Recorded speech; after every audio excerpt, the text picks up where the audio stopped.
আসসালামু আলাইকুম। আজকে আমরা আলোচনা করব পার্ট অফ স্পিচের অন্যতম প্রকার নাউনের বাকি অংশ নিয়ে। কোনো শব্দের শেষে টি-ওয়াই থাকলে শব্দটি নাউন হয়।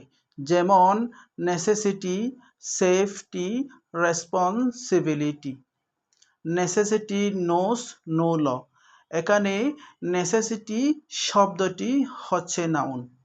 কোনো শব্দের শেষে মেন থাকলে শব্দটি নাউন হয়। যেমন পানিশমেন্ট, কমপ্লিমেন্ট, পেমেন্ট।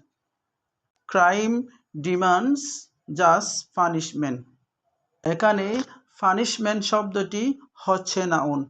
কোনো শব্দের শেষে নেস থাকলে শব্দটি নাউন হয়। যেমন kindness, brightness, greatness. Kindness is a great virtue. এখানে কাইন্ডনেস শব্দটি হচ্ছে নাউন। কোনো শব্দের শেষে শিপ থাকলে শব্দটি নাউন হয়। যেমন scholarship, leadership, friendship. Different style of leadership. এখানে লিডারশিপ শব্দটি হচ্ছে নাউন। সেন্টেন্সে নাউনের অবস্থান। সেন্টেন্সের শুরুতে সাবজেক্ট হিসেবে নাউন হয়। যেমন honesty is the best policy. ভার্বের অবজেক্ট হিসেবে যেমন আই লাইক বায়োলজি।